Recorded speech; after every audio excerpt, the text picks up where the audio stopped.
This is Lewis Hart for Boxing Social in association with Empire Fight Store, Forged Irish Stout, freebets.com. Delighted to be joined with Don Charles. We're here at the Duffy Boxing Academy here in Stratford. Excited to be here, mate? Most definitely. Kieran Duffy, who works closely with me in my own gym, and he's opened his own gym here in Stratford, in a beautiful gym, and absolutely proud of him and wish him all the success he deserves. He's a great man. When you see more and more boxing gyms opening in all different areas, how nice is it to sort of see the word getting spread about what boxing can do for the community and how important it actually is? Just how important boxing is for the community. Yeah, and who triggered all this off? Anthony Joshua.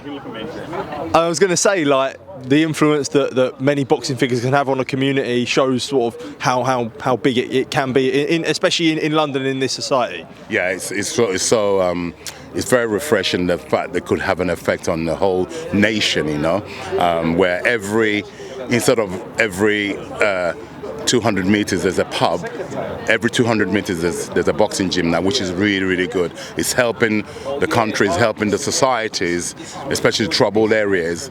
Stuff like boxing is helping to keep the kids off the street and discipline, you know, so it's a great thing. Absolutely. Well, I suppose onto topics about yourself. How is the stable getting along? We see a few people here today. How is sort of the stable in Finchley going? Yeah, the gym, all the guys and girls in the gym, everyone's doing well. It's a good time to be a fighter, you know. God is great. Everyone's doing well. All the people chasing their goals and their dreams. All is good. And for yourself, is it sometimes nice keeping a bit of a small stable where you have sort of all different fighters and you can give them all the time that they prefer? Yeah, it's very important for any young coach, any coach, established coach, to know what they're doing. For myself, I have a thing that works for me. My method is that I have fighters. Currently, I've got 5 fighters, and they all get their individual times. I never train them together. They get their one-on-ones, and you get time to work on specifics. So everyone does their things how they do it, but my method is I have one-on-ones with my fighters, and like I said, you spend time to drill stuff and work on things. Absolutely. Well, I suppose we'll get into one of the fighters, Daniel Dubois. Exciting times for him in 2024, coming off the back of the Miller fight. You know, we know there's noise of potential fights that he could be in, but as it stands, sort of excited for the future for Daniel Dubois in 2024. Well, we have to be, yeah, because this kid is only a young man. He's 26 years old, and heavyweights, as you know, mature later than that. So it's very exciting. The future is very exciting. I'm very excited. He's very excited. The family very excited, and the fans should be very excited of what's coming. You said there about Daniel is maturing as he gets older. How important is that as a coach that you install sort of the maturity for himself? The maturity for himself that when he does get older, you know, we'll see a much more mature version of Daniel Dubois. Yeah, well, most definitely in all walks of life, you know, experience, maturity. But to think of what he's already achieved as a 26-year-old young man, he's fought for a world title against, if not the second best heavyweight in the world, against Alexander Usyk, you know, and he did himself a lot of justice in that fight, and then we went to Riyadh and secured that good win against a guy who's, again, a lot of people, experts said we were not going to be successful against that fight. He came through flying colours. No, the future is very, very bright for him. Like I said, he's only 26 and learning new things all the time, and people are going to be very, very pleased with what's coming.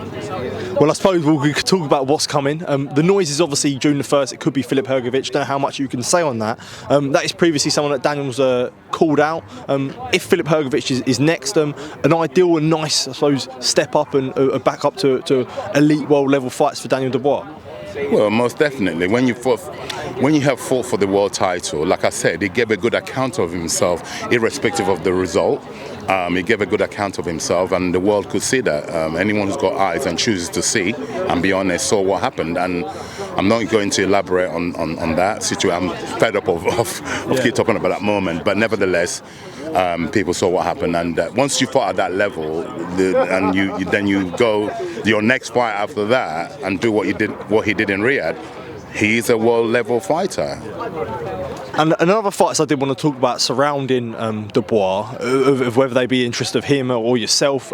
We did see Joyce make a comeback against Cash Ali, 10 rounds and I suppose getting the stoppage at the end. When you see that performance from Joyce, and whether that could be a fight that you'd be interested in, you take confidence from that performance that Daniel could definitely get the job done against Joyce in a rematch?